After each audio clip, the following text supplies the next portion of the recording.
Olá, bem-vindos ao 42º podcast Gestores da Hotelaria.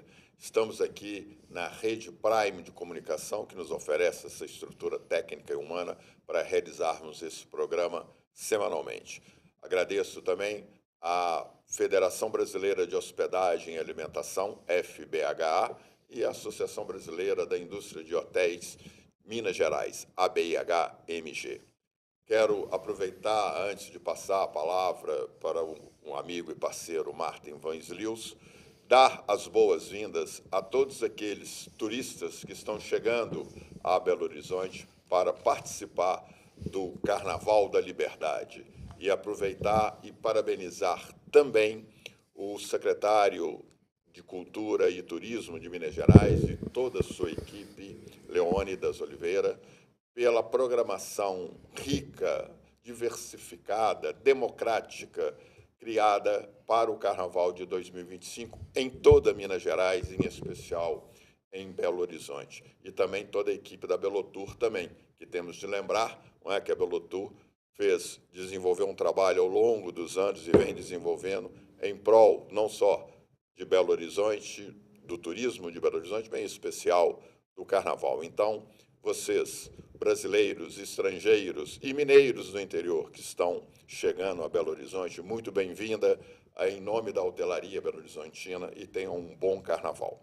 Meu amigo Martin Van Sliels, tudo bem? Bom dia, meu irmão, tudo bem com você? Ótimo. Vamos aqui fechando o mês de fevereiro, né? Com grande chave de ouro, né? Dia 28 de fevereiro hoje, último dia do mês. Eu acho que nós poderíamos ter vindo sem um social, porque estamos com uma camisa mais carnavalesca, né? Exatamente. Estamos muito formal. E aqui a propaganda oficial aqui da nossa prefeitura maravilhosa, um carnaval do estado de Minas Gerais.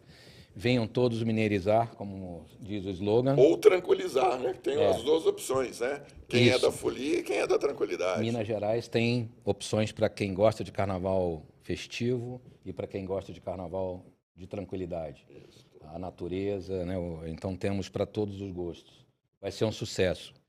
Bom, estamos aqui hoje, meus amigos, recebendo um convidado muito especial que eu vou apresentar com uma grande satisfação, que está aqui conosco. Vamos fazer o nosso brinde tradicional aqui, da nossa caneca. Paulo Michel, ou Michel, como a gente se fala em bom alemão, né? Mas conhecido nacionalmente como Paulo Michel, que é o 50º convidado a estar presente aqui nesse estúdio. O convidado de número 50, né? São 42 edições, tivemos algumas com 2 pessoas. Para ser mais preciso, tivemos 8 edições com 2 pessoas, o que confere a você esse jubileu de ser o 50º convidado aqui. Paulo Michel, seja muito bem-vindo ao nosso podcast, Grupo Gestores de Hotelaria. Muito obrigado. E a Belo Horizonte. Muito honrado. Paulo Michel veio especialmente do Rio para esse compromisso aqui, nos deu essa deferência de estar conosco aqui para falar da carreira dele, falar da trajetória, né, brilhante que ele tem à frente de vários hotéis e redes hoteleiras, uma longa história de muitos anos, e também das perspectivas agora da Louvre, que é a empresa onde ele é o atual CEO, ou seja, é o chefe de operações no Brasil das marcas que estão atreladas ao Grupo Louvre. Mas, Paulo, para falar disso e dar as boas-vindas aos nossos convidados, eu passo a palavra a você. Seja muito bem-vindo a Terras Mineiras e ao nosso podcast. Muito obrigado, Martin. Muito obrigado, Marcos, pelas boas-vindas aí. É muito prazeroso, né, poder vir aqui, falar um pouco da gente mesmo, né, e discutir esse nosso mercado, que eu acho que é tão gratificante, né? Eu gosto muito do que a gente faz e servir, para mim, é um estilo de vida, né? Eu vejo assim, né? A minha vida sempre foi assim. Eu comecei na hotelaria muito cedo, né?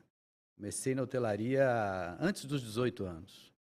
Primeiro, antes da hotelaria, eu era, acredite se quiser, eu era sapateiro. Eu trabalhei numa fábrica de sapatos, na antiga Ortopé, não sei se vocês lembram. Lembro. Você é gaúcho de Gramado, só para Gaúcho. contextualizar, né? Isso, E a origem de onde começou essa exato. questão. É um polo calçadista, né? O Rio Sim, Grande do sim, Sul sim. tem um polo calçadista. Foi muito grande, principalmente em Gramado também, né? A Ortopé fez muita fama, né, na época. Eu acho que eu usei minha primeira bota ortopédica, né? Minha mãe dizia, vou comprar ortopé. Era sinônimo Exatamente. de calçado para E criança. bom, principalmente. exatamente, bom. Você sabe que aqui em Minas, óbvio, você sabe que a Fiat está em Minas Gerais, na cidade de Betim. Quando lançaram o Uno, lá nos anos, acho que foi meados dos anos 90, se não me falha a memória, o Uno foi apelidado de botinha ortopé, porque é o mesmo formato. Exato. Ortopé, Ganhou um que a gente- apelido carinhoso. carinhoso. Muito legal. Mas a respeito disso, o Marcos Valério vai te fazer essa Você, pergunta. você É, já começou a responder, mas Começou a a gente, responder. a gente sempre faz essa pergunta a todos os nossos convidados. Você bateu na porta da hotelaria ou a hotelaria foi atrás de você? Eu bati na Contesta. porta. Eu bati na porta da hotelaria. Na verdade, eu fiz uma pequena besteira, né? Quando a gente é jovem, a gente faz isso, né? Eu nasci, começando um pouquinho, né? Nasci ali no interior de Gramado, ali na roça mesmo. Cresci até, acho que, se não me engano, 14 anos por ali. Eu estava na roça ainda, estudando, né? E depois eu fui para Gramado e trabalhando na fábrica de calçados. Trabalhava de manhã e estudava à tarde, e depois passei a trabalhar de dia e estudar à noite. E um certo dia na fábrica, isso eu gosto sempre de falar, porque é o que ficou marcado para mim. A fábrica, lembra daquele filme Charles Chaplin? A fábrica era assim, Sim. esteiras e Cada um apertava um. sapato rodando. Eu era operador de uma máquina que era complicada de funcionar, só eu sabia os parafusinhos, o que tinha que fazer, não sei o quê. Era complicadinho, mas era sempre a mesma coisa, sabe? Repetitivo. Linha de produção. Linha de produção. Aquilo me consumiu. E um dia, eu simplesmente dei um surto e Teve um burnout. Botei- Hoje a gente chama de burnout, né? botei o dedo no botão vermelho e desliguei a máquina. Desliguei a máquina, falei, parei, chega. Quando eu desligava a máquina, a esteira parava, porque senão dependia dali. Supervisor, gerente, todo mundo. O que aconteceu? Eu quero ir embora. E fui embora. Fiquei 3 meses sem emprego. Família inteira em cima de mim. Imagina. 11 irmãos, família de 12 filhos. Todo mundo em cima de mim. Mas como fazer isso? E fui. Fui porque eu queria procurar outra coisa. Bati no antigo Hotel Serra Azul, que ainda está lá hoje. Foi meu primeiro hotel em Gramado. E comecei a trabalhar como garçom. Fui garçom no Serra Azul. Que maravilha. Você não tinha nenhuma experiência. informação de garçom. Nada. Aprendi tudo ali. Aprendi tudo. Provavelmente era fazendo. comim, né? Primeiro, ou já era garçom. Não, né? já entra como comim para você. Você não pode chegar na frente do cliente. Você não está pronto para isso. Correto. Então, vai aprendendo, step by step. Mas aquilo me encantou. Aquele ambiente me encantou. E você vê um cliente feliz, aquilo era tão gratificante, é gratificante para mim. Que ano foi isso, Paulo? Você lembra? Isso foi em 1987, se eu não me engano. Gramado não era o que é hoje, né? Ainda. Não. Mas já era tava, muito visitado. Já era uma era cidade turística, sim. Mas hoje Gramado nossa Sim. senhora, é muito diferente, muito diferente. É a Disney, uma das nossas Disneys, né? Com certeza. Sem dúvida. Mas naquela época a gente já tinha, assim, no Serra Azul, particularmente, eram os 5 estrelas da cidade, e era um glamour, sabe? Que encantava mesmo. E a gente fazia aquilo com orgulho. A gente tinha um orgulho enorme de estar ali. E aquilo me conquistou, sabe? E dali eu quis aprender tudo, eu quis entrar na cozinha, eu quis ir para a recepção. E aproveitei, porque o pessoal me deu chance, né? Nunca ninguém quis. As pessoas só queriam trabalhar e ir embora para casa. Eu não, eu terminava o turno e falava, não posso, né? Não sei aonde, não sei o quê. Pode, e fui. O hotel era de família, né? Era de família, familiar. dos Perini na época. Hoje Ainda pertence, eu acho, né? Mas hoje está administrado pelo Alexandre Guellen, que é Da super Intercity. profissional, exatamente. Hoje seu colega de FOB, né? Exatamente. Sim. Então, somos amigos e fizemos até negócio juntos já, então muita coisa aí, Uhum. muita vida. Já lógico, né? O ambiente da fábrica, né? Principalmente a minha geração, da nossa geração, sempre a fábrica foi aquele ambiente hostil, né? Pesado, extremamente mecânico, óbvio. Mecânico. Sair dessa experiência bruta, né? Porque uma fábrica, mesmo sendo de sapato, você está lidando com máquinas pesadas, Exato. com um grau de precisão enorme, não que a hotelaria não tem. Mas sair desse ambiente, entrar nesse universo mágico do atendimento da hotelaria é fantástico, né? Nossa, Isso foi para é mim encantamento, né, cara? encantamento total. Foi para mim foi uma virada de chave, foi uma mudança de vida, sabe? Experiência fantástica que eu não consegui mais largar. Por isso que depois, alguns anos depois, me falaram essa mesma coisa que todo mundo repete até hoje. Hotelaria é uma cachaça. Sim. A hora que você entra, você não quer mais sair. Hoje eu escutei essa frase do Rodrigo Cansado, do Intercity aqui de BH. Pois é. Que ele não consegue lá, ele é engenheiro, construtor, e não consegue tirar o pé de ali dentro do hotel dele. E falou, hotelaria é uma cachaça. Exatamente. Mas você também disse que hotelaria é felicidade, é o seu slogan. Exato. Você criou esse slogan, foi uma paixão assim à primeira vista?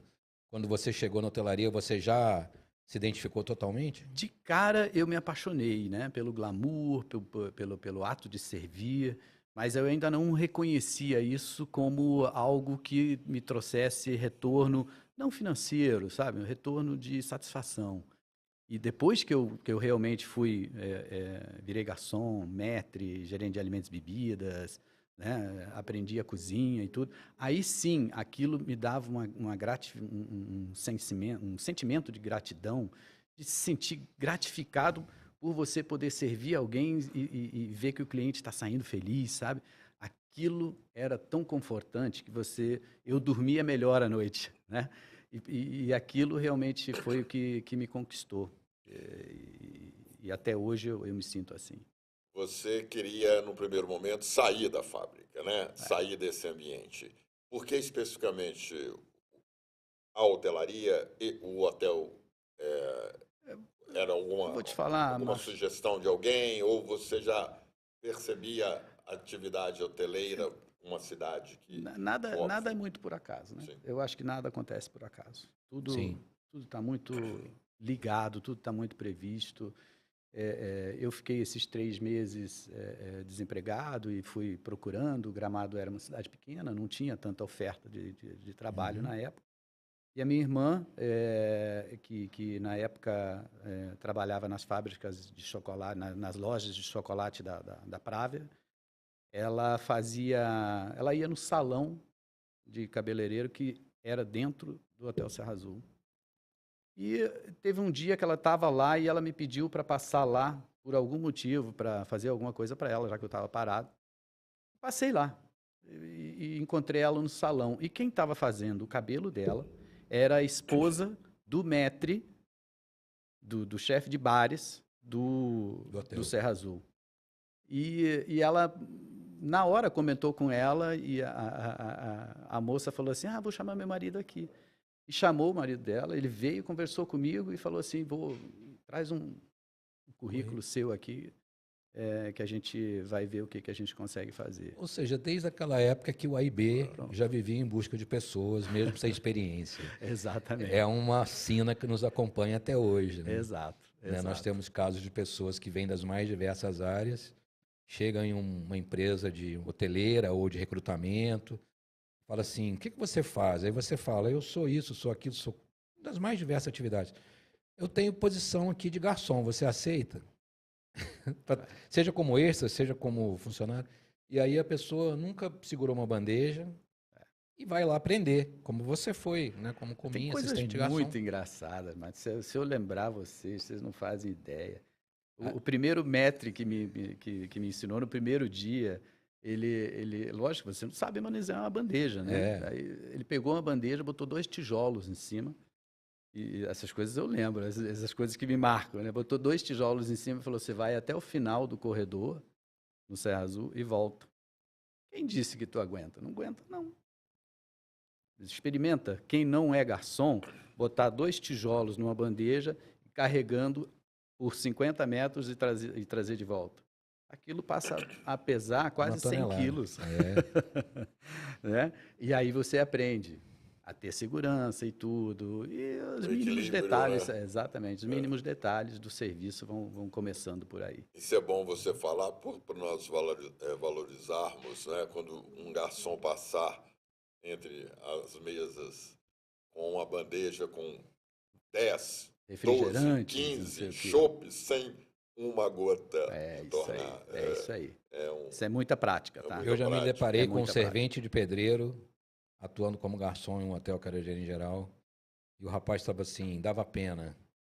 Quando eu vi de longe, os meus clientes do coquetel estavam reparando, né, a situação, viram, pô, esse rapaz tem alguma coisa errada aqui, está completamente perdido. E eu observei, eu fui conversar com ele, e ele me confessou com muita pesaroso, né, que não era garçom. Eu falei, não, vou colocar você lá na copa para você higienizar, só tem que tirar você do salão, porque não tem condição. Não está pronto. Não está pronto, né? Então, quem colocou você aqui não poderia, né? Culpa não é sua, você está... E assim acontece, né, no nosso AIB. Mas você pegou essa paixão pelo alimentos e bebidas e fez a sua carreira desse start inicial todo a partir de alimentos e bebidas. E aí, como é que foi a passagem, ou seja, sair da sua terra natal, Gramado, como que foi essa etapa de... Você já, né, obviamente, já tinha uma experiência adquirida. Já. Eu saí de Gramado em 1990, 3 anos depois. Né? Final de 90, eu saí. E vim para o Rio de Janeiro direto. Mas eu acho que para realmente falar uma coisa verdadeira que eu acho que é uma verdade na hotelaria, eu acho que para mim todo mundo que é hoteleiro deveria ter uma bela experiência de alimentos e bebidas. Porque alimentos e bebidas não é só formador, mas é o diferencial onde você faz o encantamento do cliente, onde você tem a maior oportunidade. Todas as outras áreas você consegue fazer encantamento, mas alimentos e bebidas tem um que é mais. Ele consegue encantar mais, se você quiser, óbvio. Tudo na vida você tem que querer, né? Eu saí de Gramado 3 anos depois, não atuei só no Serra Azul, fui a vários outros hotéis lá, e saí de Gramado a convite do então gerente do Porto Belo, em Angra dos Reis, Mangaratiba, né? Carlos Borges. Trabalhei lá, em 95. Você deve ter sido precursor meu. Você foi para o Porto Belo ou Porto Galo? Porto Belo. Então foi onde eu estive, em 95. Em 95. Você antes. Eu fui antes. Quem me convidou na época foi o Nilo Félix, que era o comercial dele. Meu guru. Seu guru até hoje, o Nilo? Meu guru até hoje. Nilo, poxa, que bacana saber disso. Nilo, nossa senhora, meu padrinho, meu e da minha esposa, que eu conheci minha esposa lá. Né? Olha só. E o Nilo foi meu primeiro chefe lá no Porto Belo. O Nilo era o diretor, né? Isso. E nossa, tenho um respeito, comum, então. Um carinho, um amor pelo Nilo fora de série. Né? Olha só, então você teve em 90, você foi para o Porto Belo. Fui para o Mangaratiba, Belo. Que na verdade Mangaratiba se vende como Angra. O prefeito de Mangaratiba toda vez ia lá falar comigo. Poxa vida, vou ter que fazer alguma coisa. Vocês estão divulgando uma cidade vizinha. Exato. Mas Angra é o grande apelo, né? Angra Angra tem a fama do nome, né? Exato. E realmente Porto Belo é muito perto de a casa do Ayrton Senna lá do lado. Exato. E seu Carlos Borges também, nossa, eu adoro. A referência. Meu amigo até hoje, a gente se encontra, sabe, a cada 2 meses a gente tem um encontro, no mínimo. Né, onde a gente Lia Sintra ainda está no... Lia Sintra faz muito tempo que eu não vejo. Ela era um braço direito do Carlos Borges. Me ensinou muita coisa também. Me ensinou muita coisa quando eu cheguei no Rio de Janeiro. Porque você imagina um gaúcho vindo de Gramado para o Rio de Janeiro, para o Porto Belo, para um resort, né? É uma pegada totalmente diferente de uma hotelaria tradicional gaúcha. de Gramado, você partir para um resort na beira da praia, onde o serviço tem que ser diferente. O encantamento é diferente. E vamos combinar, né, Paulo? Mão de obra naquela região. Mão de obra muito mais difícil. Nos primeiros 6 meses eu apanhei muito até conseguir formar um time. Foi muito difícil. Mas você vai aprendendo, porque as pessoas de lugar para lugar, elas são diferentes. É isso que a gente tem que entender. As pessoas não são iguais, né? E se você conseguir entender o grupo, o que as pessoas estão procurando, e você conseguir se adaptar, entrar nesse grupo, trazer eles para perto de você, eles vão fazer tudo. Seja em Minas, seja em Natal, seja no Rio Grande do Sul, né? Dando exemplo, na minha opinião. Quando você chegou, o hotel já funcionava ou você foi para a implantação dele? No Porto Belo? É. Não, já funcionava. Já funcionava. Tinha um safari lá, que tinha recém-inaugurado. Já era um hotel muito bem frequentado. Era menor do que é hoje. Ele cresceu, foi ampliado. Né? Era menor. E tinha uma característica muito interessante que 80% da frequência eram estrangeiros. Isso. Europeus, basicamente. Franceses, alemães, japoneses. Exatamente. Principalmente em função da casa do Ayrton Senna. Eu via que tinha uma pegada muito forte disso. Sim. Mas foi muito legal, foi muito bom aquele período que eu passei lá. Eu sou grato ao Carlos Borges até hoje, porque eu conheci minha esposa lá, né? Então, a minha vida teve uma outra mudança a partir dali. Ela era do hotel ou ela era do corporativo? Ela chegou no hotel depois de mim. Ah, é? Ela é carioca e ela... Como é que é o nome dela? Helena Adnet. Adnet. Ah, conheço, eu ouvi o nome, se não é... Ela tem uma agência de viagem chamada Adnet Slow Travel. Uhum. Mas ela já tinha trabalhado na hotelaria, no antigo Rio Atlântica. Quando a administração era dos suíços, ela trabalhava lá, ela foi chefe de recepção lá. Depois ela fez uma viagem para o exterior. O Atlântica que virou Pestana, fora, né? Exatamente. Que depois virou Pestana, etc. Coincidentemente, você é o segundo gaúcho entrevistado, que o último foi o Clóvis. Estava também de AIB e também de AIB e também do Rio Grande do Sul. Gaúcho também. Nós podemos dizer que o Rio Grande do Sul ainda é um celeiro de profissionais na formação hoteleira?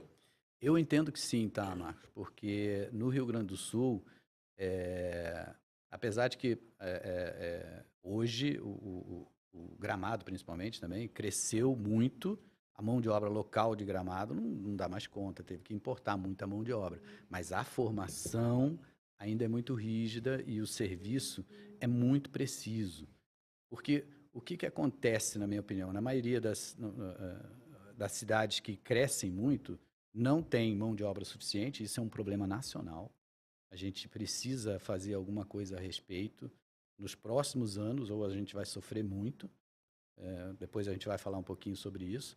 Mas eu acho que a mão de obra é fundamental.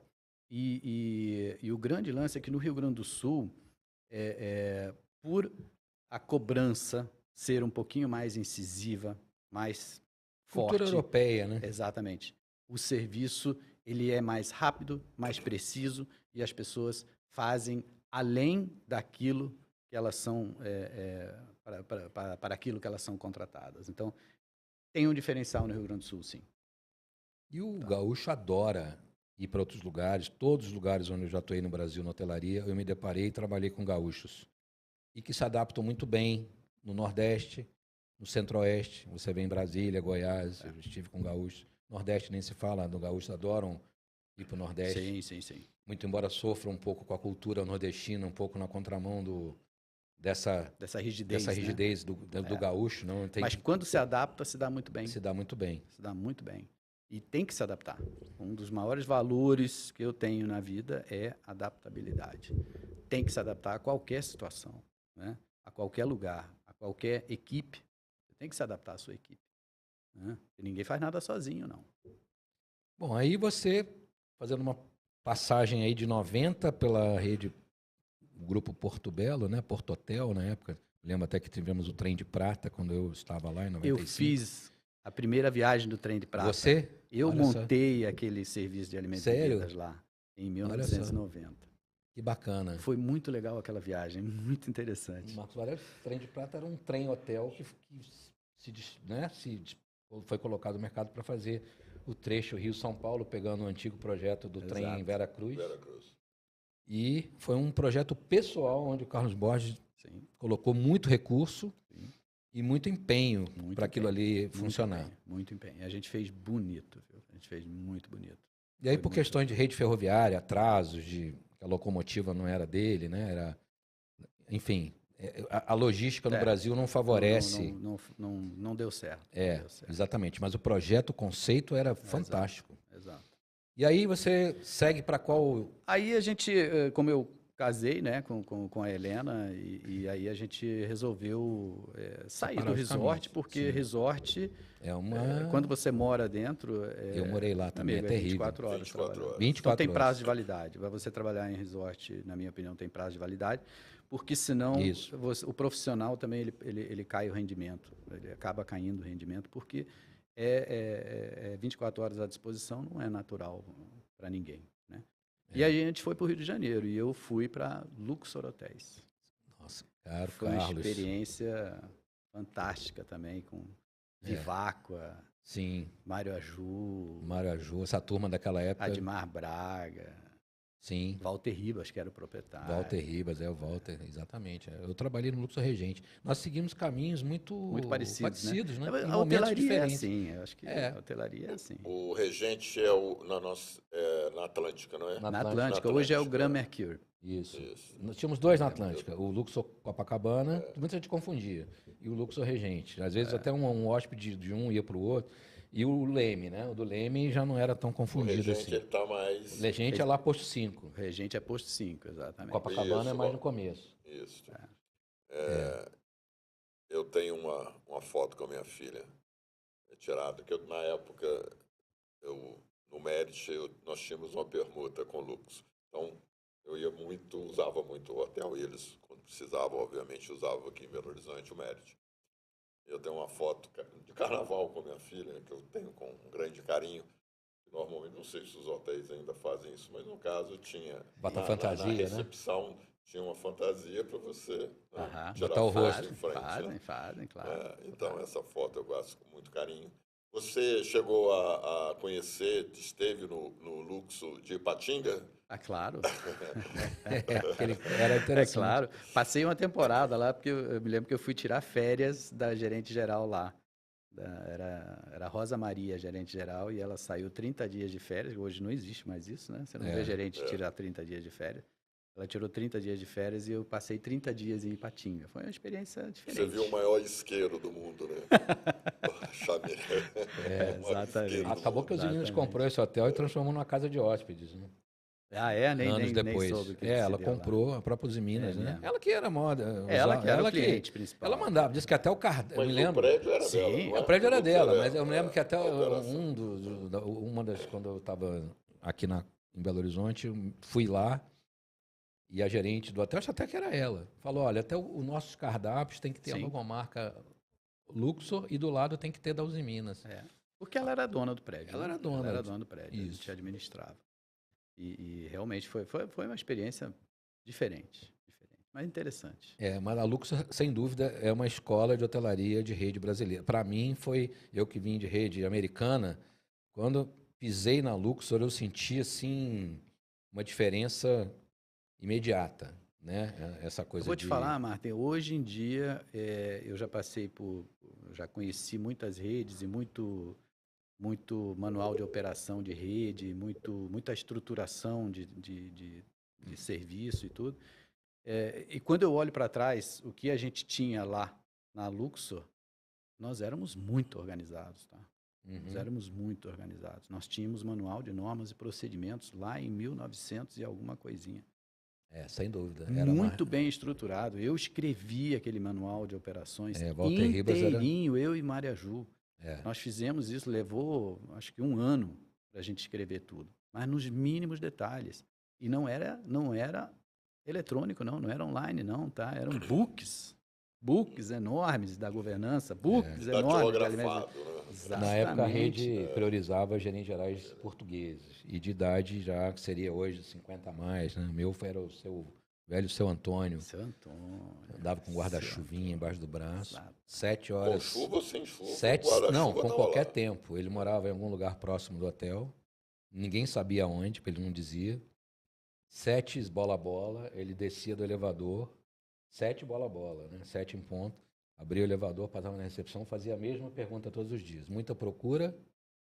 A gente já, como sabia o horário e sabia a pergunta, a gente já estava com a resposta. Estava preparado, né? Eu e os meus colegas já tínhamos os números, né? Não, tantos apartamentos vagos, tantas reservas para chegar. Aí ele dava boa noite, com o guarda-chuvinha dele, saía a porta fora e virava à esquerda. Era igual era um né? relógio suíço. Um relógio suíço. Português, Português. mas relógio suíço. Hoje a moda é técnico de futebol português. Né? Ô Paulo, e você, o início da sua carreira foi na prática, né? Você Totalmente caiu na prática. ali carregando bandeja. Qual o momento que vira e você vai buscar o conhecimento, a teorização, o saber, né, acadêmico, técnico? Foi no momento que eu vim para o Rio de Janeiro, casei, né, com a Helena e entrei na Luxor. Foi nesse momento, tá? Eu já era gerente de alimentos e bebidas, eu era gerente da rede Luxor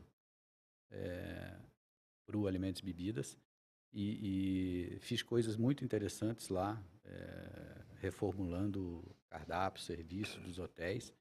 E na época, lá em Gramado, eu tinha casado em Gramado muito cedo. Eu casei aos 19 anos, porque tive uma filha. Minha esposa tinha engravidado, eu casei. Não deu certo, lógico. 3 anos depois a gente se separou e eu vim embora para o Rio de Janeiro. Mas aquilo me privou de estudar na época, né, de continuar meus estudos. Então eu tinha que trabalhar mais, né, para sustentar uma casa. Consegui, graças a Deus. Minha filha hoje mora comigo, tá? Super feliz, estou super feliz com isso. E aí, quando eu vim para o Rio de Janeiro, eu senti falta logo, de cara, eu senti falta de estudo, que eu tinha que me aprofundar. E aí consegui, entrei na faculdade, fiz uma faculdade de administração, e é muito interessante, sabe? Hoje eu não culpo os jovens por não decidirem o que fazer aos 17, 18 anos. Estou passando isso com meu filho menor hoje, 18 anos, e ele está totalmente inseguro. Tem toda a razão de estar inseguro, porque nessa idade é muito difícil. E hoje tem muito mais profissões do que na nossa época. Exato. E para quem tem a oportunidade de fazer uma prática, sabe, e se apaixonar por aquilo, como eu me apaixonei, e aí sim falar, bom, eu vou fazer uma escola de administração porque eu quero saber o todo, eu quero saber a teoria de como trazer melhor resultado, de como maximizar resultado.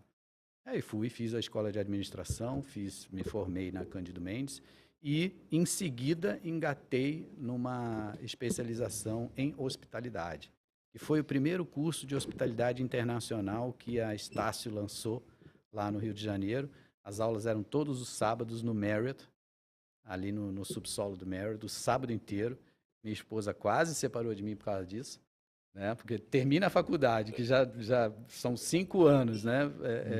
Muito ocupado, não participando de quase nada. E termina a faculdade, ela falou, agora sim, vou ter meu marido em casa. Não, sábado, todos os sábados eu estava preso na pós-graduação, mas valeu muito a pena, foi muito bom. Então, me formei também, fiz essa especialização em hospitalidade, mais 2 anos estudando, e isso me trouxe uma bagagem muito boa, porque eu consegui alinhar a prática à teoria, sabe? Isso foi um diferencial muito grande. E quem eram seus colegas de... Assim, a gente sabe que o Rio de Janeiro é o grande polo hoteleiro do Brasil no mundo, né? Quando as pessoas enxergam o Brasil, o turismo e hotelaria não é diferente, a primeira coisa que vem à mente é o Rio de Janeiro. Depois São Paulo, por razões óbvias, é a maior cidade do país. E depois vem o restante, que aí apareceu tudo muito depois, né? Os outros destinos que estão sendo desenvolvidos. nessa época você já estava ao lado de colegas de grandes redes hoteleiras. Os grandes hoteleiros do Brasil queriam trabalhar no Rio, né? Inclusive internacionais. Os gerentes gerais, quase todos eram estrangeiros. Naquela época era alemães, assim. americanos, alguns franceses, nas respectivas redes. Quem eram as pessoas que estavam se graduando, pós-graduando em gestão de hospitalidade na época que você estava fazendo essa pós-graduação? Na verdade, não tinha nenhum hoteleiro. Não tinha. O hoteleiro era eu. Mas o grande colega meu lá foi o professor, né? Um dos professores que vocês com certeza conhecem hoje, que é o Jaime Drummond. Claro. Sim. Que é Deu uma palestra ontem em Manaus, numa empresa. Especialista e foi muito prazeroso passar aqueles 2 anos com ele lá. Ex-concierge do Meridian. Exatamente. Então, Tive a honra de tê-lo aqui há uns 7 anos atrás. Nós temos um evento aqui que chama Encontro dos Concierges e Recepcionistas. Leclerc Dor, da turma do Tive a Leclerc Dor. satisfação de conhecê-lo, um profissional de mão cheia. Já esteve comigo no Cesar Park, quando eu estava em São Paulo. Hoje é o Carioca no Mundo, né? Tem um canal com, muito legal. Sei lá, 30, 40 mil seguidores. Muito bom. Admiro muito ele. No AIB, quem foi, além, obviamente, da sua experiência prática e depois a busca da formação acadêmica, a teorização, mas qual foi o profissional que foi aquele mentor seu no AIB, no qual você acredita? Eu diria que os maiores mentores de alimentos e bebidas que eu tive foram lá no Rio Grande do Sul. Foram os caras lá do Serra Azul, depois no Hotel Serrano, e foi um cara que até nem está mais atuando na hotelaria. Ele, na época, era gerente de alimentos e bebidas, mas era um cara que passava um exemplo muito grande para a gente, sabe? De postura, de serviço, de atendimento e de prazer em servir, que era o Paulo Rogério Deitz. Ele não está mais atuando na hotelaria lá, que eu sei. Uhum. Mas me ensinou muita coisa, me mostrou muita coisa. Isso me marcou. E aí depois, lógico, na Luxor eu tive o Mário Aju, que apesar de não ter sido de alimentos e bebidas, mas era um grande conhecedor da hotelaria. Ângelo Vivacqua, que sempre soube muito também, que sempre ensinou muita coisa para a gente na Luxor. E depois, eu acho que depois que eu saí da Luxor, eu fui para o Rio Atlântica. Que na época já não era mais do Suíço. Não eram do Suíço, mas... Já era o Carlos Eduardo Ri. O Carlos Eduardo Ri é professor de muita gente nessa vida hoteleira, tá? O Carlos Eduardo Ri... H-U-E, só para depois pesquisarem, cada U-E. É um cara que ensinou muita gente. Então, tive lá Carlos Eduardo Ri, tive o Zé Eduardo Vaz, que era de vendas, que me ensinou muita coisa de vendas. E o Guilherme Costa, que era gerente de alimentos e bebidas do Rio Atlântica na época, e eu era assistente dele. E ele foi na verdade, ele foi para Portugal, foi embora. No início dos anos 2000, um grande ex-diretor de AIB, foi do Transamérica, chamado Franz Vogel, que depois foi gerente-geral do Cesar Park Ipanema, ele foi meu chefe no Grupo Posadas, do Cesar Park. Ele uma vez disse para mim que ele passou a ser diretor-geral da rede, e uma vez ele me disse, naquela ocasião, 2004, 2005, que na hotelaria brasileira não haviam mais grandes gerentes de alimentos e bebidas. Isso era um momento de um cargo em extinção. Pode ter sido um pouco radical na colocação, mas na prática a gente estava vendo isso através das famosas terceirizações das operações de AIB e, consequentemente, essas pessoas foram sumindo ou migrando para a área comercial ou área administrativa ou até operações. Você testemunhou essa... Sim. No Rio, talvez um pouco menos, porque o Rio tem ainda é, vamos dizer assim, uma hotelaria mais, né, glamurosa, né, hotéis de grande porte, de maior reputação. Assim, você vê gerentes, o que a gente chama mais de medalhão, né? Gerentes de alimentos e bebidas já perfeito, mais Robustos, né? mais robustos, né? Nos hotéis 5 estrelas, né? Sim. Nos hotéis 5 estrelas você vê um gerente de alimentos e bebidas mais robusto, realmente. Ainda hoje, tá? Mas a gente no Brasil também cresceu muito mais a figura do chefe de cozinha. E que eu achei, e que eu sempre fui muito a favor, sabe? De trazer o chefe de cozinha, tirar ele da cozinha e trazer ele para o salão. É. Isso faz uma diferença enorme quando o chefe pode se comunicar com o cliente. E tem que aprender a fazer isso. Tem que aprender a fazer isso, é fundamental. Roland Vilar é um dos, para mim, É um um dos dos grandes mestres disso. mestres nessa arte de ir ao salão e Exatamente. ser a cara da sua cozinha junto do Exato. cliente. Eu sempre Não fui por outro muito... motivo, ele foi fazer o Caras, né? É o Castelo de Caras, Isso Ilha aí. de Caras, É isso aí. né? Com aqueles eventos Exatamente. midiáticos. Exatamente. Eu sempre fui muito observador, então eu observava esses caras, né? Eu ainda me sinto um garoto na hotelaria, sabe? Eu ainda fico observando os antigos, o que fazem, como é que é, né?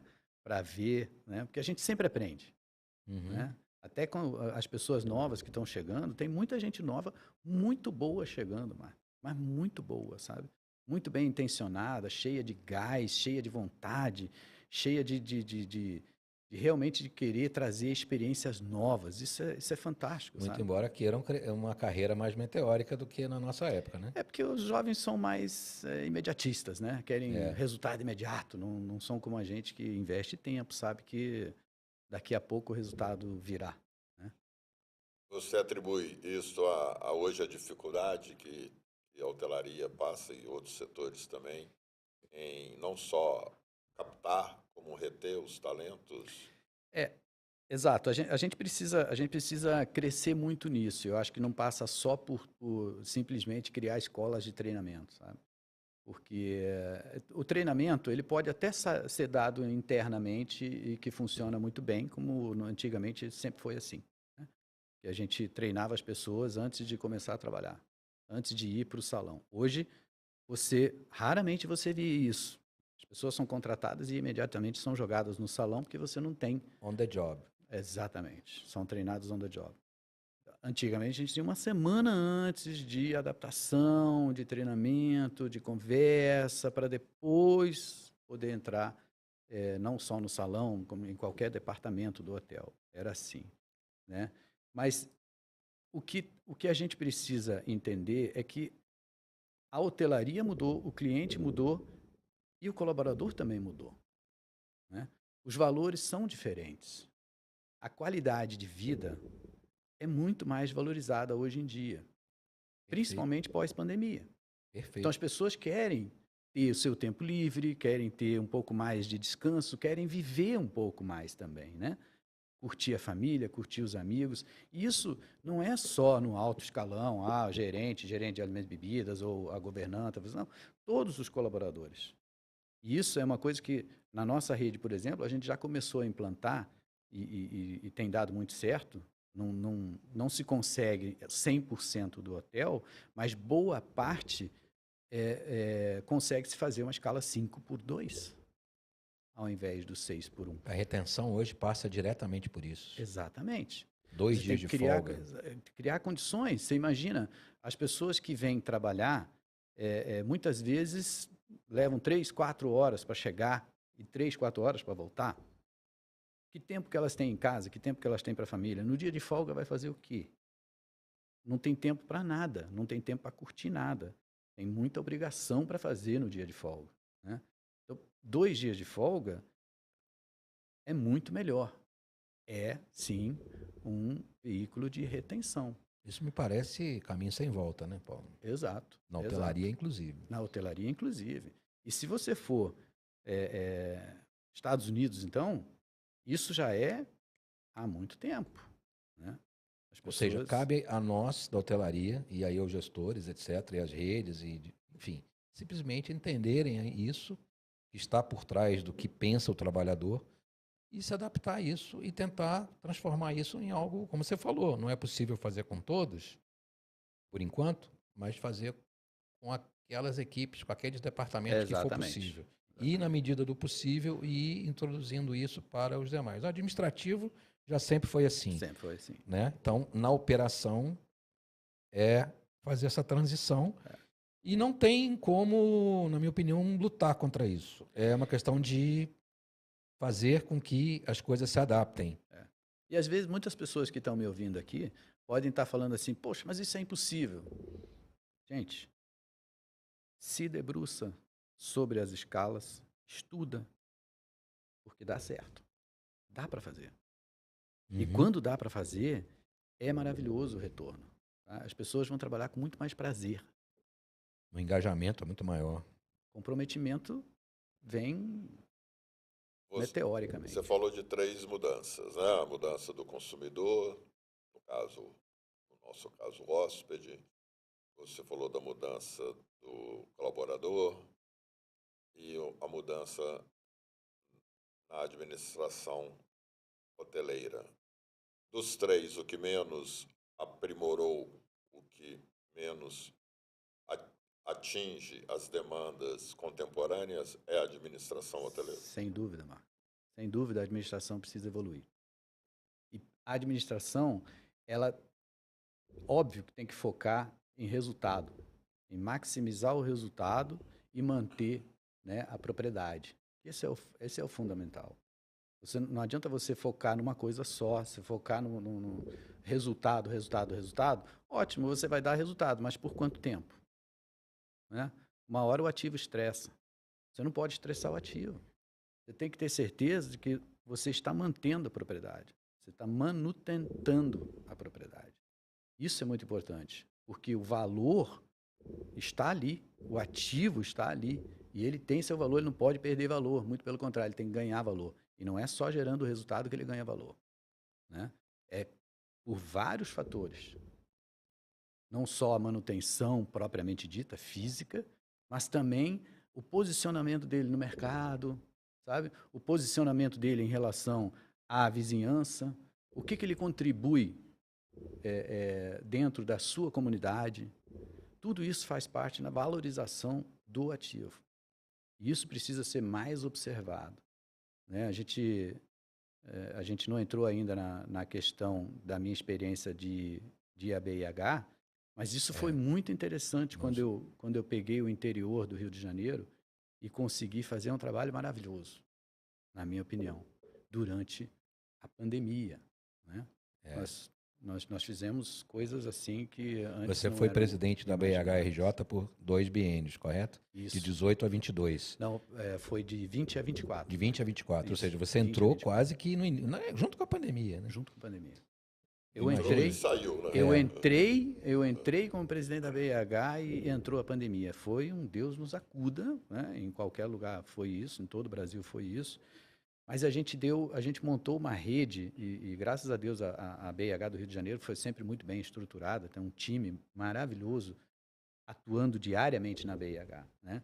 O presidente da BIH, ele dá o norte, ele dá a cara, eu sempre falei, eu empresto meus lindos olhos azuis para a BIH, né? Mas quem realmente trabalha é a equipe que está ali, e aquela equipe ali estava imbuída de um espírito de realmente ajudar a hotelaria. E a gente conseguiu ter saídas maravilhosas. A gente formou grupos, para vocês terem uma ideia, grupos de WhatsApp com todas as regiões do Rio de Janeiro. Tinha 20, se eu não me engano, 25 grupos. E nós fazíamos reuniões com os hoteleiros do interior quase que semanalmente, onde entrava online, se falava das coisas que estavam acontecendo, qual era a dificuldade, a gente trazia o nosso jurídico, trazia um especialista da área que estava tendo problema. Isso era muito interessante, porque isso deu uma ajuda fantástica para os hoteleiros e eles não se sentiram sozinhos. Mas o grande marco nessa gestão de ABIH para mim foi que a gente conseguiu fazer o hoteleiro do Rio de Janeiro entender, e isso é uma coisa que os hoteleiros, mais uma vez na administração, precisam entender, de que o hotel não funciona sozinho. Não adianta você focar só no seu hotel. Eu tenho um hotel, seja em qual cidade for, né? Eu tenho um hotel e esse hotel tem que dar certo. Ele só vai dar certo se aquele destino der certo. O ecossistema estiver inserido. O ecossistema tem que funcionar e ele tem que pensar em conjunto. Ele não é concorrente. A gente tomou café hoje de manhã, a gente já falava. Nessa seara não existe concorrência entre hotéis, muito pelo contrário, os hotéis têm que se juntar para fazer o destino, né? Para fazer o destino funcionar. E aí sim entra a BIH para que os hoteleiros tenham força, porque um hoteleiro só falar isso é uma coisa, né? A associação Sim. é diferente. As entidades são fundamentais na construção de valor e no direcionamento setorial. Claro que o que eu vou falar aqui você sabe, mas esse aprimoramento da gestão hoteleira, ele passa, obviamente, primeiro pelas grandes redes hoteleiras, por questões óbvias, onde você tem um conjunto estrutural de negócio muito mais sólido, você tem departamentalização rígida, você tem desenvolvimento de talentos, então você consegue estar mais próximo da contemporaneidade, né? Estar mais próximo do dia a dia. A grande dificuldade, você traçou muito bem, está do meio para baixo da pirâmide, que todos nós sabemos, o maior número de empreendimentos hoteleiros são os empreendimentos familiares, né? São a chamada hotelaria independente. E sim, as instituições, elas têm um papel, seja a associação, seja o sindicato, no meu caso, na federação, o papel é fundamental. Nós não podemos deixar o setor órfão. E a maior dificuldade nossa, e você sentiu isso, com certeza, nesse trabalho de interiorização, é que você tem que sair um dia para vender uma Barça. Lembra dos vendedores de Barça? Enciclopédia Britânica e Barça. Então, um dia você tem que vender uma Barça. Então, vender uma Barça, para mim, é tirar o hoteleiro da sua zona de conforto, como diz os antigos. Da sua bolha e dessa ideia de que o hotel é ele, né? E trazê-lo para o convívio dos seus pares. E ali, sim, você conseguir dar saltos qualitativos e não meramente quantitativos. Só para ilustrar isso que eu estou falando, e não é para falar de mim, nem muito menos do evento que nós fazemos, mas foi graças a uma ação da BIH Rio e da Rio Tour, que você lembra muito bem, me inspirou a fazer coisas que eu faço hoje, era o Rio é de vocês. O Rio de vocês é um ponto que me startou para fazer os eventos que eu faço em Minas Gerais. E agora fora de Minas também, né, Marta? Falaremos exatamente. Depois. Agora em Olímpia, São Paulo. Aquele convívio do grupo, as pessoas indo juntas, interagindo juntas, divertindo juntas, trabalhando juntas em prol do destino e, claro, cada um dentro do seu quadrado, vendendo o seu produto. Mas isso é vender Barça, cara. A gente tem quem está inserido nas instituições, como você está, eu estou há tantos anos, é fundamental isso, essa catequese, para exatamente sairmos dessa sinuca de bico. Encontramos. Eu tenho certeza que ainda tem muito hoteleiro independente que é receoso de associação. Ele acha que vai ser engolido, né? Até de fornecer ocupação para que se tenha estudo de mercado, entendeu? Isso tudo, gente, nessa área eu acho que não existe, essa concorrência não existe, tá? A ocupação de um hotel é muito fácil de você... Não precisa você ter informação, é muito fácil de descobrir hoje em dia, né? Sem dúvida. Tem informação, tá para tudo que é lado, né? O exemplo que eu posso dar, que deu muito certo com o que a gente fez, foi que, na verdade, a gente também não conseguia chegar nos hoteleiros independentes, reuni-los, convencê-los a fazer determinada ação, né? Porque a gente já sabia que existia uma organização, sim, de destino, né? De se criar as regiões no Rio de Janeiro, e isso aconteceu naquela época, de se criar as regiões. Você veja, por exemplo, a região do Vale do Café. A região do Vale do Café se desenvolveu mesmo a Vassouras. partir daí, Uhum. porque o que aconteceu? Isso foi emblemático. A gente conseguiu juntar os secretários de turismo das várias cidades que formam a região do café. Muita ligação, muito papo, muita conversa. Vamos lá, vamos fazer uma reunião, vamos conversar, porque a gente precisa se unir em prol do destino Vale do Café.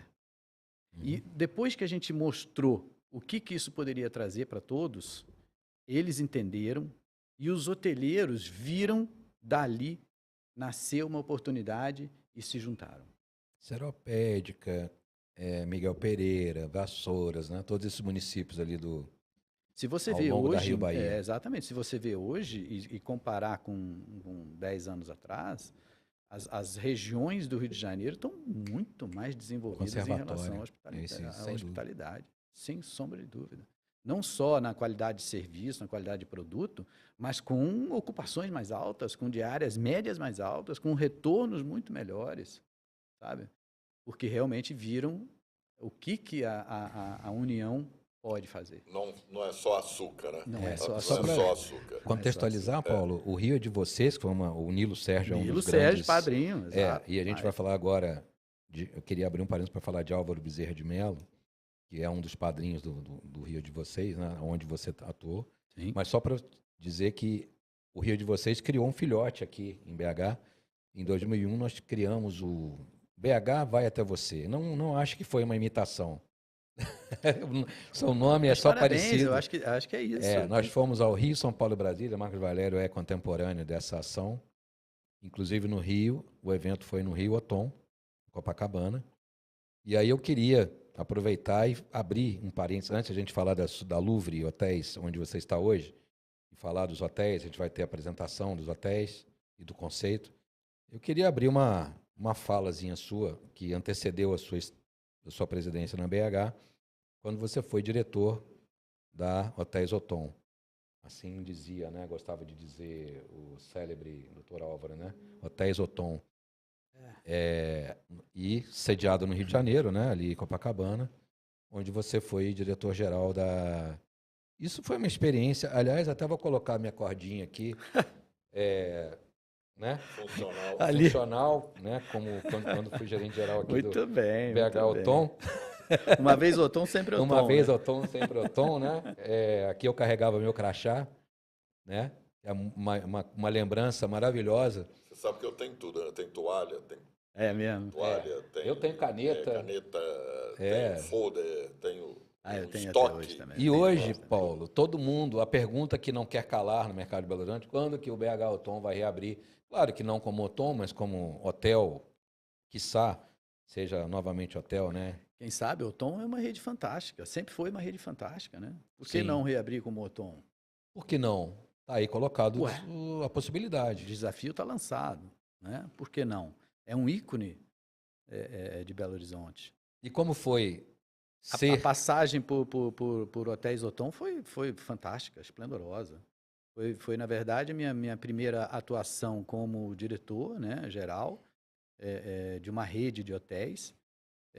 Claro que uma rede de hotéis que passava por sérias dificuldades, que todo mundo conhecia, né, sabia. Vendendo os ativos. Vendendo os ativos e tudo, e realmente estava muito difícil, né? Os hotéis precisando de muita renovação.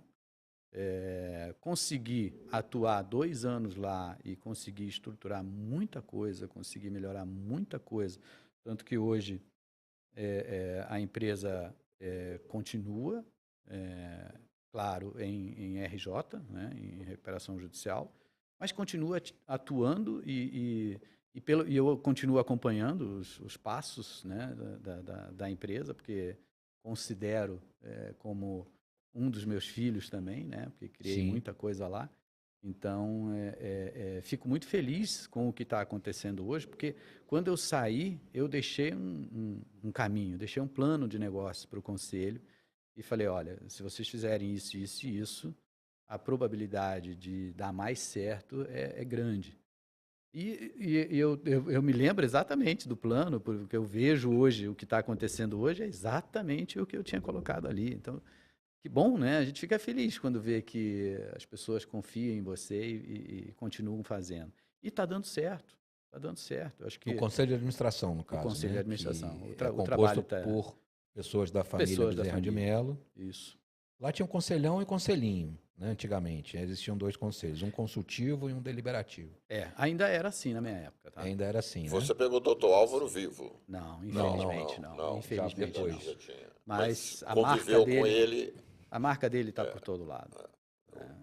E eu sempre fui um grande admirador dele. Sempre fui um grande admirador. Não se fala, né, J. Exalton, nenhum dia sem citar o nome dele. Impossível, impossível. Né? É referência. Impossível. E era, vamos lá, né? Se a gente enumerar os melhores lá, eu acho, em questão de gentleman, ele estava perto do número 1 lá, com certeza. Era um gentleman. Eu trabalhei, né? Eu conheci, mas assim, o conhecer, né? Eu conheci. Eu dava bom dia, doutor Álvaro, quando ele vinha visitar o Belo Horizonte. Era uma Belo sumidade, era Horizonte tratado como uma... Era uma sumidade, né? realmente. Um gentleman mesmo, você falou tudo. Esse era o gentleman. Falar nisso, mandar um abraço ao nosso amigo Ricardo Cava. Encontrei com ele outro dia. Está agora em Lima, no Peru. Está devendo a vinda aqui a Belo Horizonte para o nosso circuito etílico. É um grande amigo que eu Circuito conquistei. etílico, mano. No carnaval, então... Já fiz isso também, tá? Carnaval, imagina o que vai dar isso aí. Nossa Senhora. Menezes, grande Menezes, um abraço para você também, gerente geral, Celso Morandi, nosso José amigo Bruto Menezes, Márcio Alves, enfim, legal. Vamos enumerar aqui, Pedro Varela, todos aqueles que passaram por... Quem já não passou por Otoma? Pois é. Eu sempre falo, né? É a universidade, né? É uma universidade. Só para ilustrar aqui, já que estamos falando, eu e um grupo de mais ou menos uns 40 pessoas, não todas, 40 e hospedadas, um pouco mais de 20. Nós passamos o último final de semana no Belo Horizonte, Otom Palace. Entramos na sexta-feira. Eu estava lá também. Última feijoada. A última feijoada. Fantástico. O último café da manhã. E junto com o Márcio, né, Márcio fechamos a porta simbolicamente. definitiva Não, foi simbólica, não. Não, foi fechar mesmo. Igual eu fechei de César Parque, São Paulo. De trancar a porta. Às 4 horas da tarde, pum, e acaba uma história. Triste. Muito triste. Muito triste. Mas isso aí, eu estava lá e nunca me esqueço do maître lá, vocês lembram o nome? Não lembro, não morava o nome dele, que estava lá na nossa feijoada, e ele dizia para mim que ele ainda não estava acreditando que aquilo ia acontecer. Inacreditável, né? A gente não acredita até hoje. Ele ainda não tinha assimilado a ideia de que, de fato, era a última feijoada do Varandão. Mas, enfim, Paulo, as coisas acontecem, a fila anda, a gente fala isso, acontece nas nossas vidas, acontece em todas as áreas de atuação. A fila andou para a Kodak acabou. A fila andou, em grandes empresas que eram referência em atividades que simplesmente não existem mais, porque a tecnologia, o mundo vai mudando e as coisas vão acontecendo e outros vão tomando espaço. Você citou aqui a necessidade da renovação e da atualização de um hotel.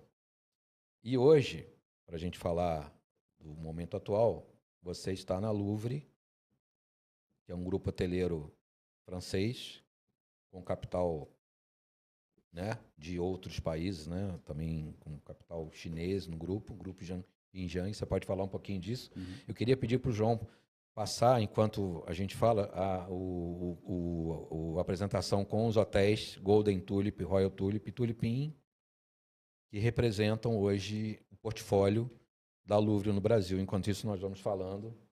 Perfeito. Temos ali o hotel que é o carro-chefe hoje da rede, que é o de Brasília.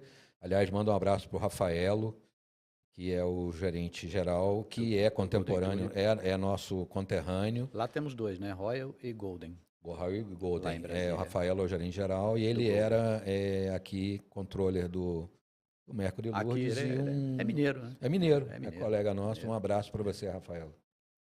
As marcas, você pode falar um pouquinho da conceituação e da história da Louvre. Da Louvre. Como que ela chegou até aqui? A Louvre é uma empresa francesa que comprou as marcas Golden Tulip, Tulip Inn e Royal Tulip. No mundo. No mundo, exatamente. Porque é de origem holandesa. As marcas originalmente são holandesas, né? Foram criadas lá em 1960. E comprou, não tem nem tanto tempo assim, se eu não me engano foi 2009. E na época, ela tinha um contrato de exclusividade com a BHG, que todo mundo conhece. A BHG, ela administrou as marcas aqui no Brasil durante muitos anos, desde 2008 até 2018, 10 anos. Né? Em 2018, que a BHG, que a Louvre rompeu o contrato com a BHG, e é aí que eu entro como Louvre. Tá? Eu fui BHG também. No início da BHG, eu fui BHG. A gente desenvolveu as marcas aqui no Brasil, chegamos até 52 hotéis da rede, entre Golden Tulip, Tulip Inn e Royal Tulip.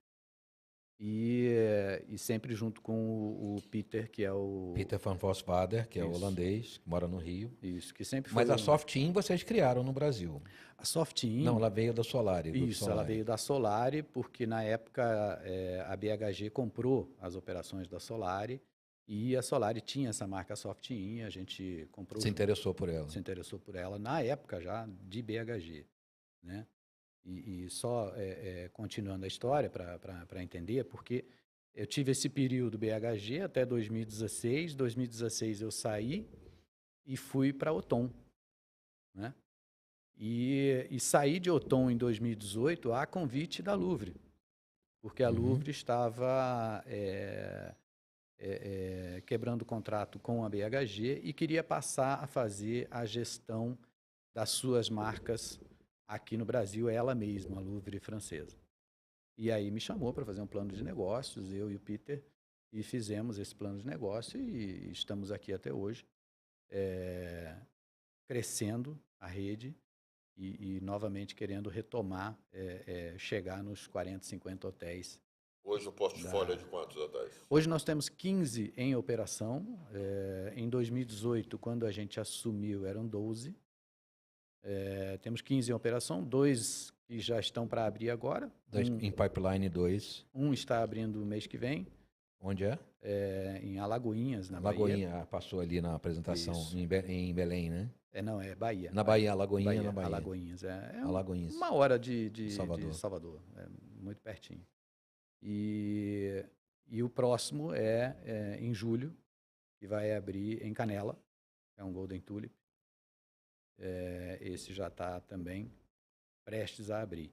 E temos mais 6 contratos já assinados, né, que estão em desenvolvimento, e umas 15 negociações aí. Incluindo Belo Horizonte. Incluindo Belo Horizonte. Né? E são todos condotéis?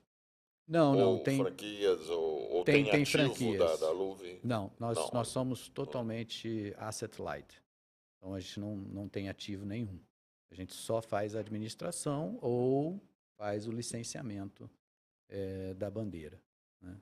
Inclusive, vocês operam um hotel que é de um grupo aqui mineiro, o grupo SFA, que é do Rodrigo Medeiros, que esteve com a gente, e o Alex Marçal, que inclusive eu mando um abraço, que é um grande admirador seu. Manda um abraço para ele. Algumas pessoas dos nossos grupos de gestores manifestaram felicitações a nós por tê-lo conosco aqui. Muito obrigado. Alex Marçal foi um deles. Lisonjeado. Orlando de Souza, presidente do FOB, foi outro. Ele escreveu uma frase simplesmente dizendo assim: Paulo Michel é fera. Olha! Muito obrigado, Orlando.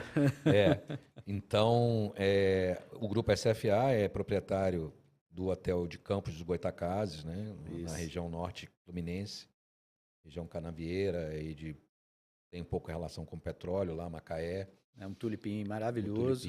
E é um grupo que está extremamente satisfeito com a operação feita por vocês. Fico muito feliz com isso, muito feliz com o Alex também. É muito bom trabalhar com o Alex, sabe? Muito reto, muito certo, muito correto e objetivo. Exatamente. E a gente gosta disso. E eu acho que esses benchmarks de hotéis bem administrados e que entregam resultado são o caminho virtuoso para crescer. Nada melhor do que, né, uma boa reputação. Exato. De transparência na gestão, de ter bons gerentes, colocar pessoas certas nos lugares certos. Como já dizia o próprio Orlando de Souza, né? O bom gerente é bom quando ele está no hotel certo. Às vezes você faz uma mudança, muda, né? Turbina o resultado entregue. Então, eu acho que não adianta só crescer por crescer. Tem que crescer com, a gente chama de substância, né? É uma palavra que nem existe no português, mas a gente... Sustentável, né? Maneira sustentável. Sustentável. Você parece que está trabalhando com a gente, né? Porque tá falando, Não, tá falando a missão da empresa. A missão da empresa, mas a gente estuda um pouco, né? A gente lê, eu acompanho a hotelaria, né? Então faz parte. Muito falando nisso, Giovannini, grande abraço, mandou um abraço para você. Muito obrigado. Admirador seu também, grande... A base de operação suas é Rio. Rio de Janeiro. Né? O escritório central é no Rio de Janeiro. E o seu time hoje é composto de quantos? São 30 pessoas no escritório central. Central de reserva? Não, aí eu não tenho central de reservas. As reservas eu trabalho localmente no hotel, que eu acho que funciona muito melhor. E tem a plataforma global do grupo, né? Sim, aí tem a plataforma global da Louvre. A Louvre tem quantos hotéis no mundo? A Louvre tem mais de 1.750 hotéis, tá? Isso Louvre, porque a Louvre pertence a um grupo chamado Jin Jiang International, que vem a ser aí o segundo maior grupo hoteleiro do mundo. São mais de 10 mil hotéis. Maior da China. Exato. Maior da China e maior da Índia. Da Índia também. Também. Então, é uma empresa gigantesca, só perde para a Marriott. A Marriott tem mais hotéis que a gente. Em número de quartos no mundo, só perde para a Marriott. Agora, uma coisa que é muito legal, que eu analisei nas apresentações de vocês, né, considerando essa busca por voltar a Belo Horizonte, porque, na verdade, a BHG já esteve aqui, já tivemos o Hotel da Andrade, que quase virou Golden Tulip Royal, na época do... O pessoal dizia que era do Roberto Justus, né, Marcos Valério? Sim. Na verdade, ele era um garoto propaganda somente. Garoto propaganda. Mas todo mundo falou hotel, então bateu na trave, não abriu. E, se Deus quiser, logo vocês estarão aqui. Mas eu queria pedir para o João passar o vídeo que fala um pouquinho do conceito da marca, né? Que é o savoir-faire, em bom francês, que é essa coisa do clima, né? Que as pessoas vão viver dentro dos hotéis do grupo. Os hotéis nossos, principalmente da marca Golden Tulip, a Louvre imprimiu um conceito muito interessante, sabe?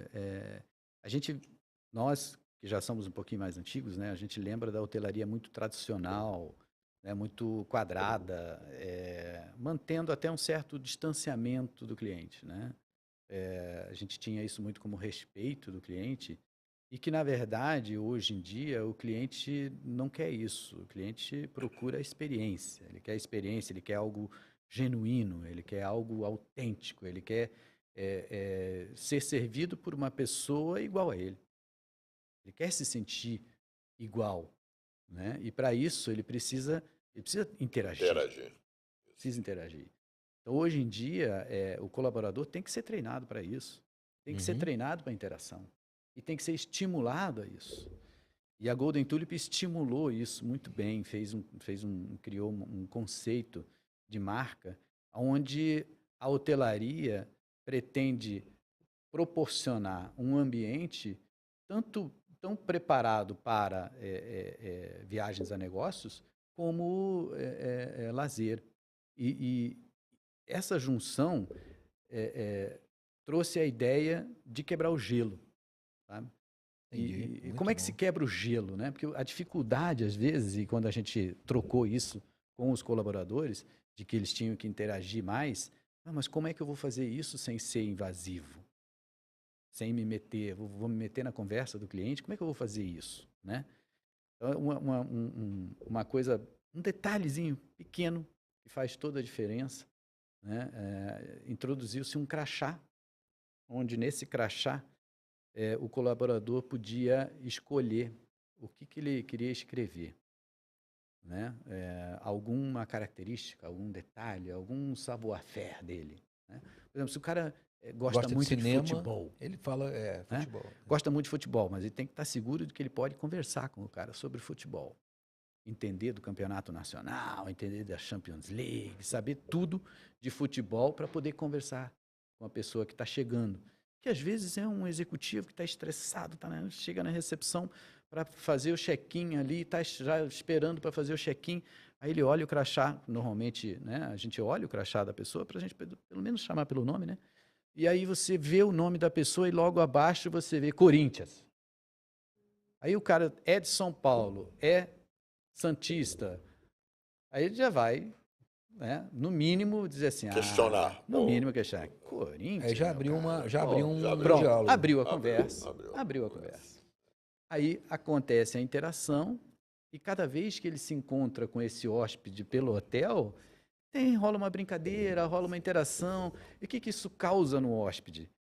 Ele acaba se sentindo em casa. Fala assim, poxa, aqui são meus amigos. O famoso chamar para dançar. Isso. João, passa o vídeo para nós que mostra essa ideia, que é genial, viu, Paulo? Achei isso quando eu vi esse... Fantástico, né? Esse modelo, né? Eu achei, assim, sensacional. É fantástico. Como que isso se dá na prática, né? Essa questão dessa personificação A gente sempre teve esse slogan de International Standards and Local Flavors. Né? Acho que ele não está ouvindo.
Interessante essa ideia, né, dessa agência de criar uma mala que vai atrás do... Que é muito interessante que ele passa a ideia de primeiro trabalho, né? Ele chega, ele quer pegar o tênis para, sei lá, dar uma caminhada. Não, primeiro vamos trabalhar. Aí trabalhou, não é só trabalho, ó, tá na hora aqui, ó, vamos tomar um drink, ler um livro, né? Vamos brincar, vamos se divertir, vamos sair. Aí ele outro dia chega no hotel e já não, de cara, vai para a piscina, aproveita aí, entendeu? Então, quer dizer, realmente criar essa sensação da pessoa se sentir bem recebida e em casa, à vontade, como se estivesse realmente em casa. É fantástico. Parabéns pelo vídeo, pelo filme, pela proposta.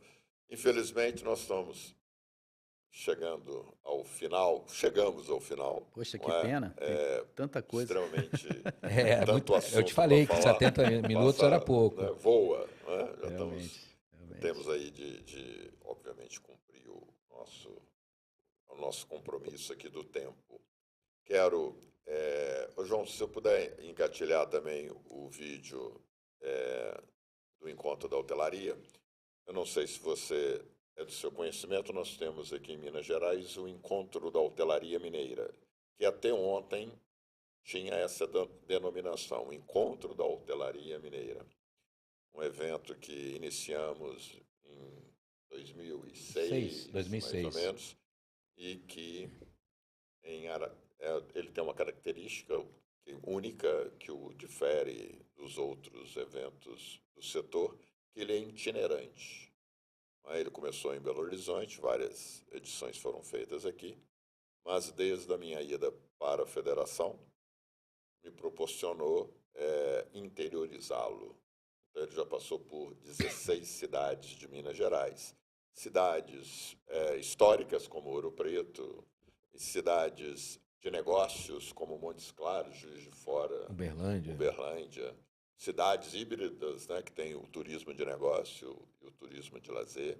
Enfim, percorreu aí 16 cidades, o norte, o sul, o leste e o oeste mineiro. E a região central já teve uma edição. E temos aí... Sete Lagoas, onde vocês têm um hotel, né, Tulipim, aqui a 80 eu fiquei hospedado, fiquei lá. E vamos atravessar as divisas. Uau! Na realidade, mineiro não é nem um pouco modesto, né? Não é divisa que nós temos, nós vamos atravessar a nossa fronteira. Pular cerca, vai pular cerca. Nós vamos atravessar, e quero aqui, claro, se você tiver agenda, disponibilidade e nos prestigiar, nos dias 26 e 27 de junho, estaremos realizando a primeira edição fora de Minas Gerais, em Olímpia, São Paulo. Uau. No qual eu já mando um abraço para o meu amigo Alexandre Zubaran, que foi colega nosso no grupo do Carlos Borges de Porto Belo. Sim, trabalhei com ele. Eu ele também. Era Portugal. Ele era Paraty. Na época ele estava. Na minha época ele estava em Paraty. Depois, na minha época, ele já estava em Portugal. Grande Zuba. Então, o Zuba tem sido um dos anfitriões dessa edição. Ele participou de várias edições comigo como palestrante. E falou, Marcão, ele me chama de Marcão, nós temos de fazer isso aqui. Eu falei, então tá, fala lá com o Alexandre, se ele autorizar. O presidente Alexandre está nos dando essa oportunidade de sair de Minas Gerais e levar essa experiência para Olímpia. Então, isso nos dá uma grande satisfação, que é exatamente aquilo que você falou um pouco atrás. Você reunir a hotelaria, você compartilhar o conhecimento, saber a informação. Conhecimento não é nada se ele não é compartilhado. Você não é nada. É isso aí. Não é? Um livro não lido é apenas um objeto. Isso. Não é? Então, esse é o propósito do evento, de levar realmente, reunir o setor onde o evento é realizado, Parabéns. o seu entorno, claro, no caso de Olímpia, a região metropolitana de São José do Rio Preto.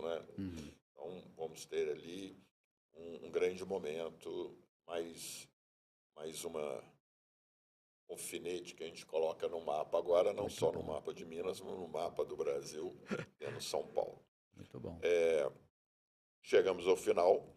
Antes de te passar a palavra para as suas considerações, quero mais uma vez dar as boas-vindas a todos aqueles que estão chegando em Minas Gerais, em especial Belo Horizonte, para o nosso Carnaval da Liberdade. Vem mineirizar. Olha só que sacada, né? A turma da Secult realmente está de parabéns.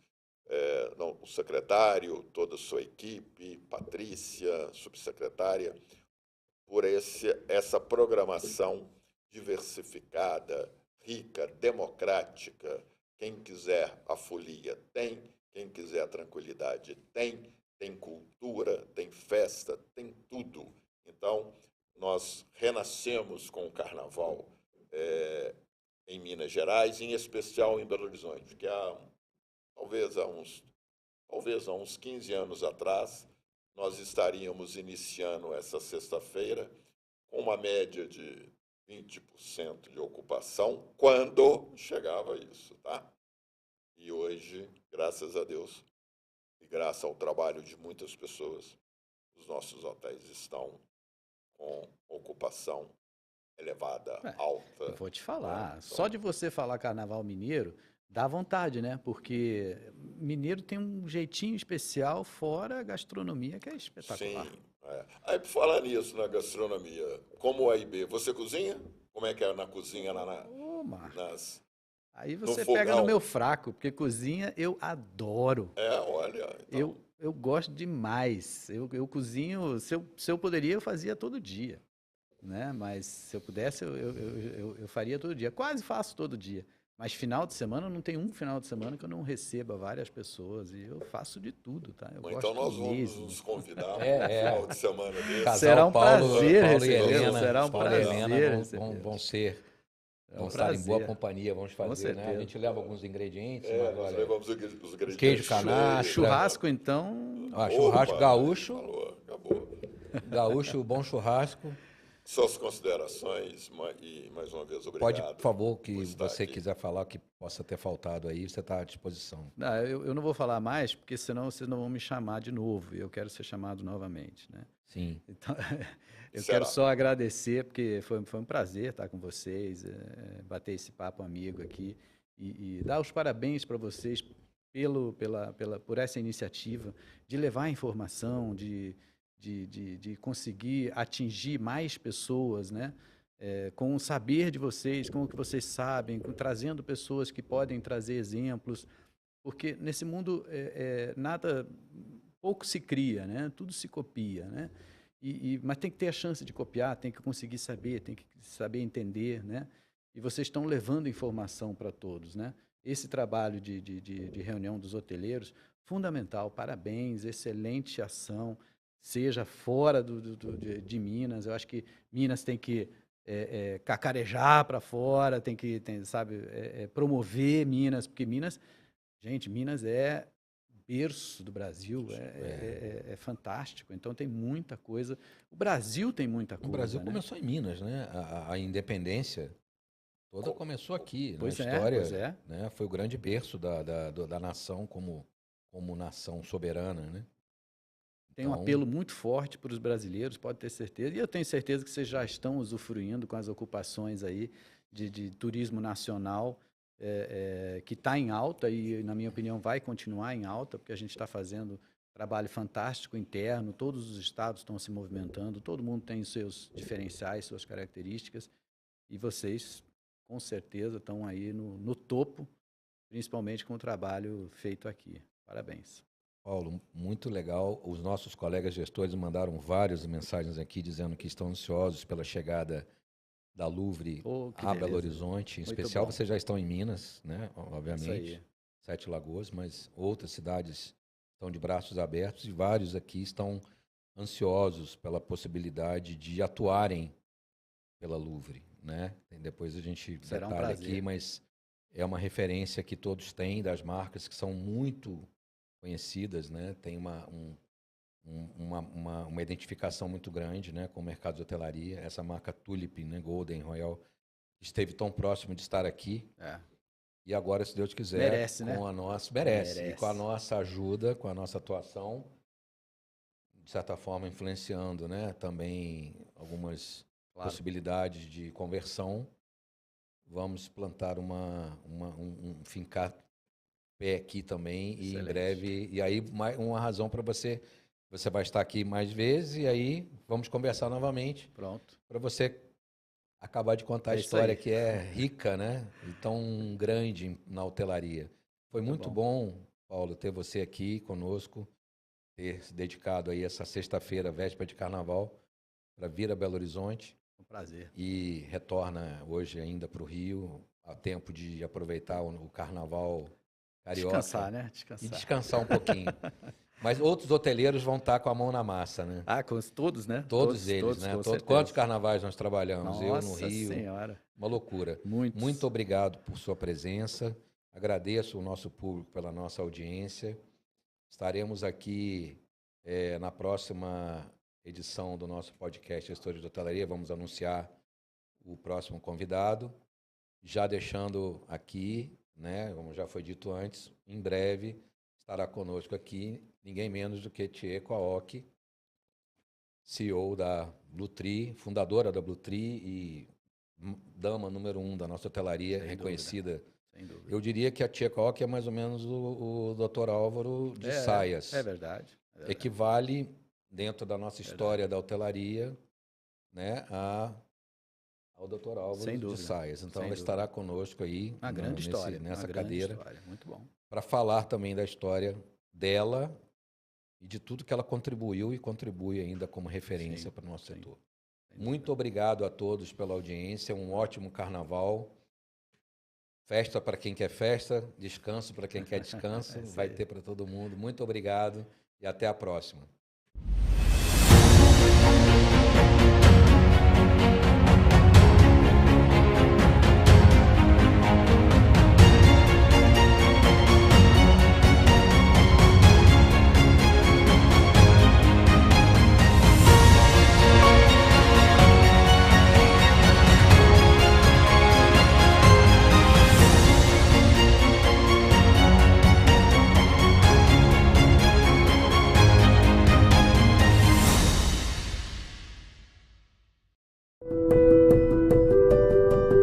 A Federação Brasileira de Hospedagem e Alimentação é uma entidade sindical constituída por sindicatos de hotéis, bares, restaurantes e similares espalhados por todo o Brasil.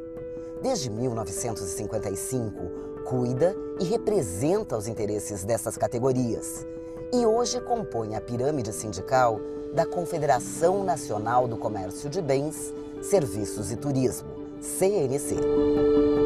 Nossas ações diárias e resultados podem ser acompanhados através do nosso site e das redes sociais. Eles são o combustível para que possamos conquistar novas vitórias, investindo cada vez mais no desenvolvimento do setor, da sociedade e do país. O turismo tem se recuperado de uma maneira importante no Brasil. No período pós-pandemia, a hotelaria e a alimentação fora do lar têm demonstrado de maneira importante o quanto nós contribuímos para a economia brasileira. Então vamos buscar sempre como foco na atividade da Federação esse viés de atendimento, sustentabilidade e um processo de melhorar o ambiente de negócio. Podem contar com a Federação para isso.